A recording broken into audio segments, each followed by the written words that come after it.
My name is Colby Hartman. I'm 44 years old, and I spent 11 years as the Director of Strategic Operations at Argent Works, a high-end consultancy firm that helps Fortune 500 squeeze profit out of inefficiency. 11 years of spreadsheets, war rooms, mergers, quiet layoffs and celebratory scotch in hotel lounges. My job was to study systems and find what people couldn't see. I was good at it. Maybe too good. It was a Tuesday when Andrea Foster, the new COO, summoned me to the glass box they called an innovation suite. She sat in front of a tablet and didn't look up as I entered. "We're realigning talent to better reflect our long-term growth profile," she said. Her voice didn't rise, didn't fall. It just moved through me like the tone of an AI-generated voiceover. "We appreciate your contributions, but your role has been reclassified." I didn't ask what that meant. I looked at the folder she handed me. 2-month severance. Immediate revocation of network access. I blinked slowly. "Effective when?" "End of today," she said. "We'll have IT begin the transition. Your keycard will be disabled by 5. I nodded. Then I said something I'd practiced in the mirror over the years, never expecting I'd use it. "Thank you for the clarity." She tilted her head. I watched her expression try to catch up with what she heard. She was expecting resistance, not calm. The moment the door shut behind me, I felt nothing. No panic, just a clear, vibrating silence. I walked back to my office, packed the few items I'd personalized over a decade, a brass paperweight from my father's desk, a framed photo of my daughter asleep on my shoulder in a hotel room during one of those last-minute road trips, and a thumb drive that looked like a novelty golf tee. That drive didn't contain secrets. It held something more dangerous: context. You see, my job wasn't just to solve business problems, it was to listen. I sat in meeting rooms where plans were whispered before they were made official. I analyzed departments before they were optimized. And more than once I stopped a VP from walking into a disaster by showing them the thing they weren't brave enough to see themselves. That makes you valuable, until you're not. It wasn't about cost. My salary was a rounding error on the quarterly reports I wrote. It was about power, about discomfort, about Andrea seeing me as someone who knew too much about how this place actually worked. I exited quietly, said goodbye to no one. In the parking garage, I paused beside my car and watched the sunlight stretch over level 4 like it had nowhere else to be. Then I got in and drove away. No dramatic music, just the dry click of my blinker as I pulled onto West 7th. I got home before my daughter returned from school. I poured myself a cup of black coffee, sat at the kitchen counter, and opened my laptop. The drive clicked in with a whisper. 11 years of notes, frameworks, unused proposals, archived emails I'd blind copied to my personal account when something didn't sit right. I wasn't a whistleblower. I wasn't even angry, but I wasn't going to forget what I knew. My non-compete was tight. 12 months. Full industry blackout. No consulting, no contracting, no lateral moves. But they'd overlooked one thing. I wasn't bound from investing, from building, from watching. I spent 3 weeks rebuilding my routine. Early runs, quiet breakfast, deep dives into company filings from Argent's top clients and their competitors. What Andrea didn't understand was that I hadn't just analyzed inefficiency in operations. I'd studied people, their blind spots, their vanities, their predictable overreach. I met with 2 former colleagues discreetly, one in an empty section of a bookstore, one at a golf driving range we both hated. Each brought something different: operational knowledge, cultural memory, hunger. They weren't burned like I was, not yet, but they'd felt the chill. We didn't start a company, not officially. We started a dossier on Argent's clients, their supply chain exposure, their vendor relationships. We charted Andrea's new initiatives through public filings, leaks and behavior. And then I got the call. "Colby, it's Frank Tilley." Frank ran procurement for Alvaron Steel, one of Argent's legacy accounts. We'd sat through hours of restructuring meetings together during their 2018 downturn. Just got an email from some new junior at Argent, asking to renegotiate our logistics timeline. She used words like throughput synergy. "What the hell is happening over there?" "I'm not sure anymore," I said. "But I'm not there." Frank went quiet. "Then you working with anyone?" "Not direct." "Well," he said, "if you start, I want to be your first call." I didn't solicit him. He came to me. That would matter later. What began as a dossier became a whisper network. 4 clients, then 8, then 12, all mid-market firms, under Argent's radar. They'd been assigned junior analysts with slide decks and no memory. They were already frustrated. They wanted solutions, not spreadsheets. I wasn't selling them anything. I was listening. By month 4 we had traction. By month 6 we had a name: North Bend Strategies. We incorporated quietly, out of Seattle, kept everything lean. No PR, no website, just referrals, NDAs, and results. And we made one decision that changed everything. We focused on rebuilding failed strategies. You know what people hate more than being sold something new? Being reminded they overpaid for something that doesn't work. Argent's clients were sitting on underperforming systems they didn't dare admit weren't working. We offered a fix, quietly, discreetly, effectively. I didn't say a word about Argent. I didn't have to. Clients left on their own, one by one, carefully. And then one day, I got a text from Camilla James, Argent's former HR director. It said, "Andrea just held a town hall. You broke something." I didn't respond. Instead, I opened my calendar and blocked off the next 2 weeks. Things were about to accelerate. I didn't make any big moves. That's not how this works. You can't fight a machine like Argent by shouting. You dismantle it from underneath quietly, methodically, one wire at a time.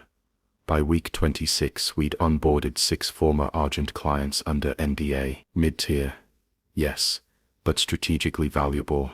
Companies whose influence ran upstream in their industries. That's the part Andrea never understood. It's not always the giants that shake the market. Sometimes it's the right pebble in the right supply chain. We didn't advertise. We didn't announce. We just solved problems faster and with more accuracy than the interns they'd been handed after my departure. My replacements came with credentials, MBAs from the right schools, data dashboards, PowerPoints with animations. But they didn't know how to talk to human. I'd built my reputation on something terrifyingly simple. I answered my phone. I didn't wait until morning. I didn't circle back. I got on planes. I listened. I remembered names that weren't in CRM systems. The name of your sister's kid, the factory manager you'd been thinking about letting go, the time your CFO hinted at a margin crisis and you smiled too tightly. People remember that, and they remember when it disappears. 2 months after Frank called me, he texted again, one line. They just bumped rates again, said it was market alignment. I waited. Know anyone better? I did. Us. But I didn't say it. I never had to. I replied, "Let me circle back." Let was the start. Not of a legal battle, of a transition.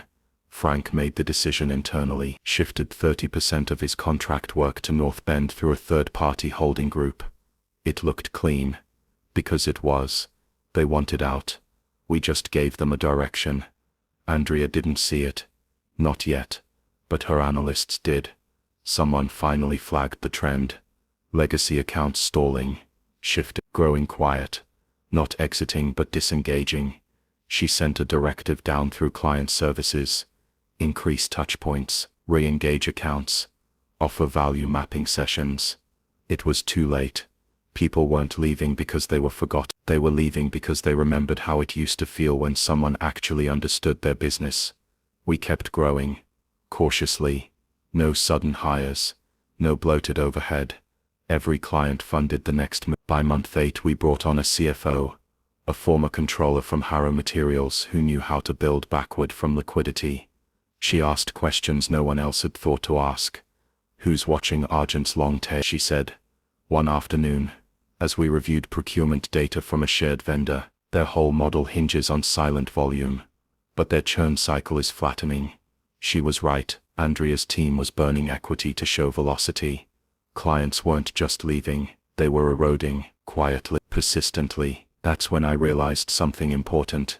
We weren't just surviving them, we were bleeding them dry. By the time Argent's board noticed, it was already happening. An internal audit leaked through a source I'd cultivated years ago.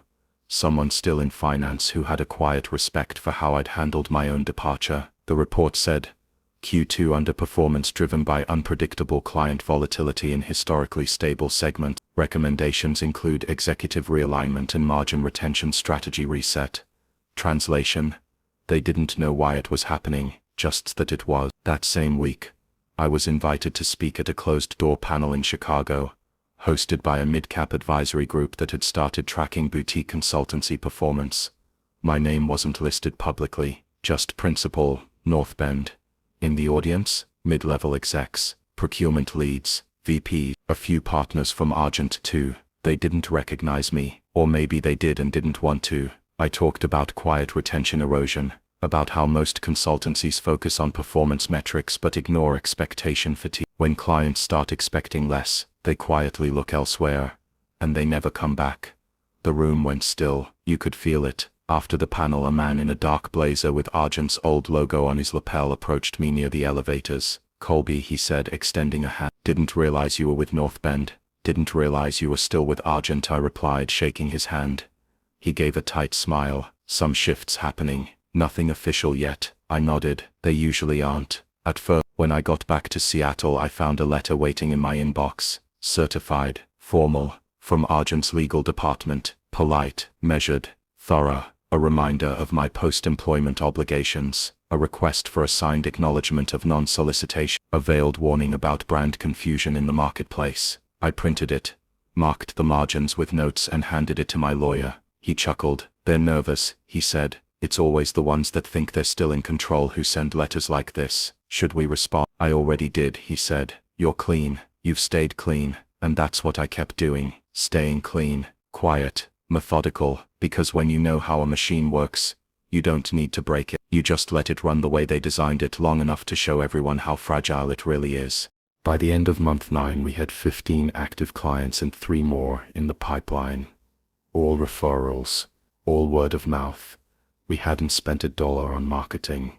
North Bend wasn't a brand, it was a rumor, the kind that spread quietly among boardrooms, passed like a secret handshake. Andrea still hadn't figured it out. Her team thought the attrition was sectoral. They sent out surveys, commissioned third-party analyses. They launched a rebrand, new logo, new tagline, precision at scale. I almost laughed. Nothing signals desperation like changing fonts when clients are walking out the door. What she didn't know was this. I'd already been approached by one of her own lieutenants, Lucas Bell, Director of Process Transformation. We'd never worked directly, but he'd been in the same strategy huddles, sat across from me, more than once in those late-night post-mortems, when entire departments were being gutted and packaged as efficiency initiatives. He'd always nodded at the right times, asked smart questions, but now he was asking different ones. He reached out via encrypted email, professional, unemotional, considering options, would value a conversation.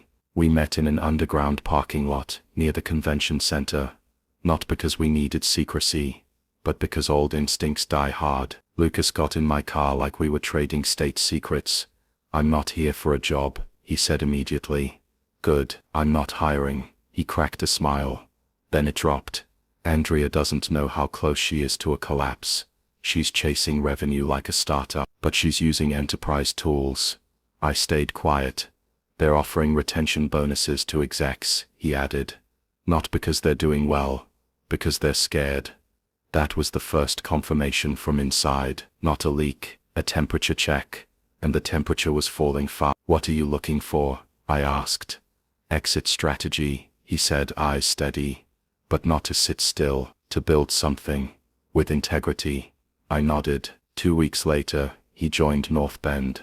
Not as a VP, not with a title, just with intent. We called it lateral gravity. When enough weight shifts in one direction, the center of balance moves, whether you push or not. Then came the second call that changed everything. It wasn't a client, it was an analyst. One of Andrea's own, anonymous number.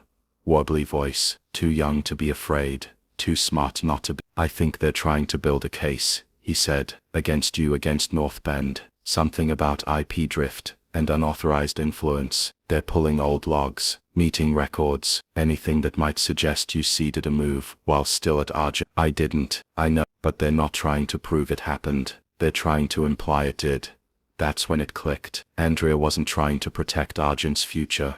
She was trying to protect her narrative, because when this was over, when enough clients left, and the board started asking questions, She needed someone to blame, not the decisions, not the culture, not the hollowing out of relationships that used to mean something. She needed a villain. I wasn't going to give her one. I called my lawyer again, told him to prepare a statement, just in case. 3 days later, Lucas forwarded me an internal memo. It had Andrea's watermark on it, a strategy outline for key. I skimmed through the jargon until I hit the real headline.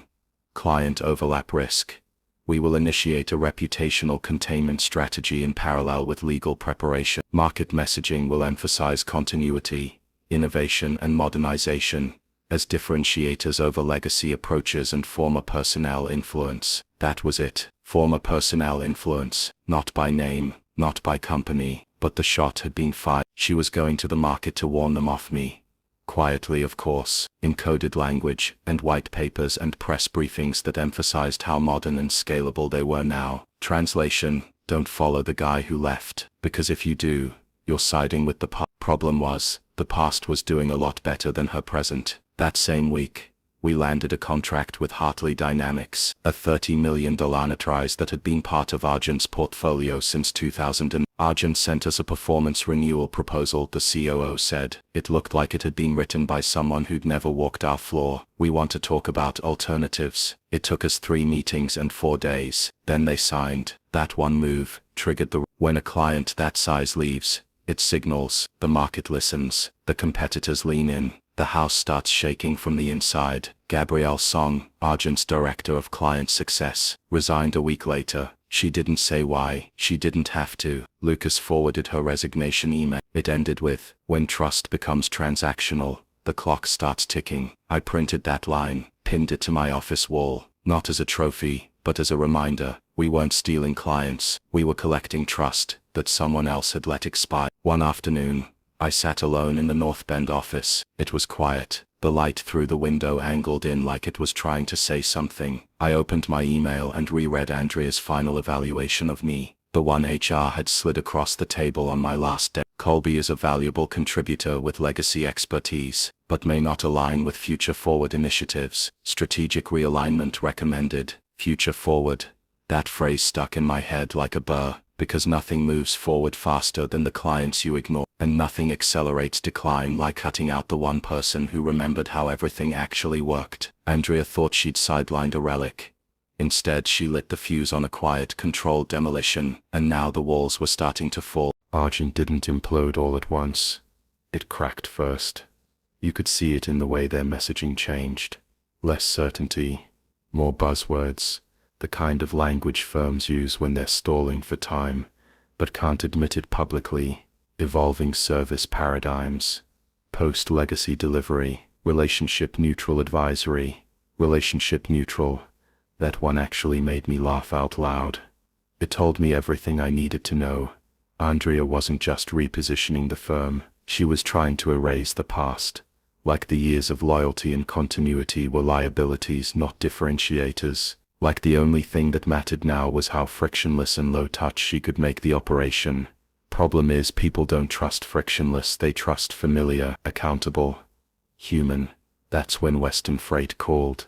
Big client, heavy infrastructure, logistics problems that don't fit neatly into PowerPoint templates. They'd worked with Argent for 9 years. I'd sat in on their contract renewal cycles twice back when I was still legacy personnel. The CEO, Marshall Grant, opened the call with no small talk.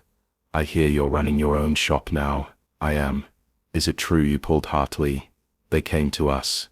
He grunted. Argent sent us a performance audit report, 26 pages, all AI generated. One of their people used the phrase operational fluidity 4 times in a single paragraph. I stayed silent, let him keep going. I miss when consultants spoke like people.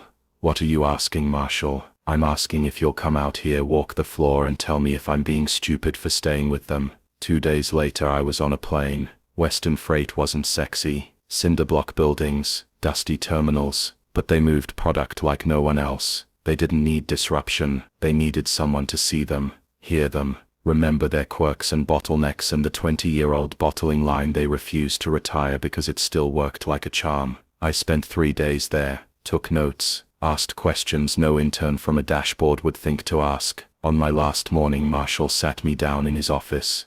You remember anything about that Q4 redesign Argent did for us in 19? I remember it broke your container metrics for 6 weeks. His eyes lit up. Exactly. He slid a folder across the desk. Tell me how to fix what they broke.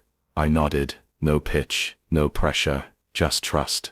Slowly earned and never forgotten. We signed Weston the next week, and the next week, Argent's board published a quiet investor memo, buried in paragraph 6. Revenue contraction in enterprise logistics vertical continues as a known transition phase. Forecasting Q1 stabilization pending strategic realignment. I didn't need translation anymore. They were bleeding and hoping no one smelled it. They underestimated how much noise a whisper makes when everyone stops talking back. Lucas came into my office the next morning holding his phone. Guess who just updated her LinkedIn? I raised an eyebrow. He turned the screen toward me. Andrea Foster, Strategic Growth Advisor, Leadership Renewal Consultant, former COO, Argent Works. She's out. She's been transitioned, he said with air quotes. Effective immediately. No announcement. No farewell post. Just a surgically clean exit. I didn't celebrate. I didn't gloat. Instead, I closed my laptop and went for a walk around the block.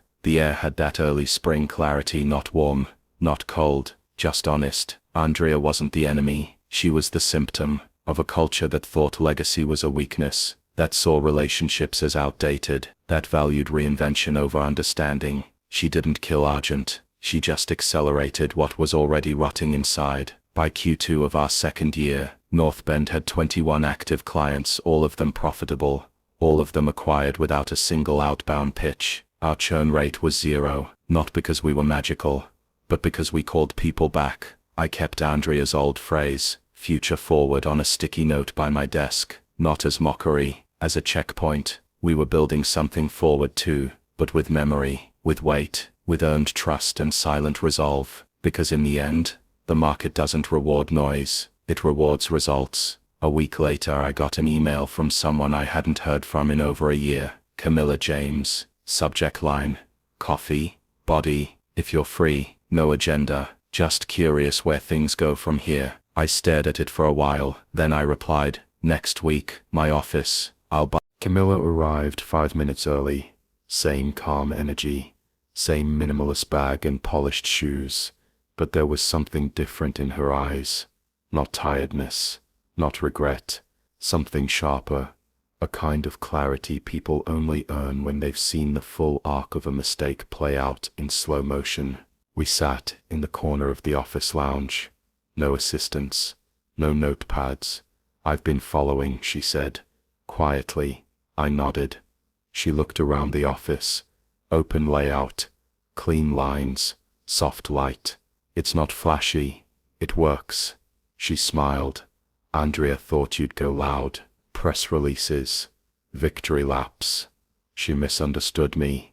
She misunderstood a lot. Camilla sipped her coffee. You know, she told the board you were replaceable. I was. She blinked. You don't believe that? I shrugged. Everyone's replaceable. The trick is making sure your replacement never feels like enough. Silence settled between us. She broke it. So what now? What's the plan? I looked out the window for a moment. Downtown Seattle shimmered like a city holding its breath. We scale slow. We stay lean. No bloat, no buzzwords. Just results. No acquisition. No temptation. She studied me. You're not angry, are you? No. You should be. I was. I said. But I got over it the day we onboarded Western Freight. That's when I realized it was never about revenge. It was about proving that I was right. Quietly. Consistently. Until there was nothing left to argue with. Camilla nodded. You've built something real. I didn't respond. I didn't have to. Before she left, she reached into her bag and pulled out a thin folder. Thought you'd want to see this. Inside, a copy of Andrea's final performance review from Argent's board. I scanned it. The same language I'd seen used against me, now turned back on her. Lacked clarity of vision. Over-indexed on abstract. Failed to retain institutional trust capital. It was brutal. And accurate. Camilla stood to leave. I'm not looking for a job. I know, but if you ever want someone to run point on people, culture, succession, I'll call. She paused at the door. You'll outlast all of them, you know. I didn't answer, because she was wrong. This wasn't about outlasting. It was about building something that doesn't need to be defended, because the value is self-evident. 1 year later, North Bend had 33 clients, a team of 24, zero churn, and something else no spreadsheet could quantify: quiet loyalty. Clients didn't just stay, they referred. We weren't on billboards, we were on speed dials. One afternoon, a box arrived at reception. No return address. Inside was a silver business card holder. Heavy, clean lines. Empty. A note sat on top in Andrea's handwriting. You were never the past. You were the mirror. I just didn't want to look. No signature. Just that. I set the card holder on a shelf behind my desk. Not as a trophy. As a reminder that, in this business, perception is loud, but truth is patient. And when you build something on trust, on memory, on clarity, it doesn't need a headline. It needs time. And time had proven everything. At 6:15 that evening, I shut my laptop. My daughter had a school play. I wasn't going to miss it. As I walked out, Lucas called after me. Want me to cover the exec call with Hartley tomorrow? I nodded. You've got it. Anything I should say? Just show up. Ask the right questions. Then listen. He smiled. Same playbook, same values. I said, we don't need a new playbook. Outside the evening was cool. Sky washed in that perfect spring blue that only lasts 10 minutes. I slid into the driver's seat, started the engine, and pulled away from the office. No music, no noise, just the quiet satisfaction of knowing that I'd never needed to burn anything down. They'd handed me the matches, and I'd simply waited for the wind.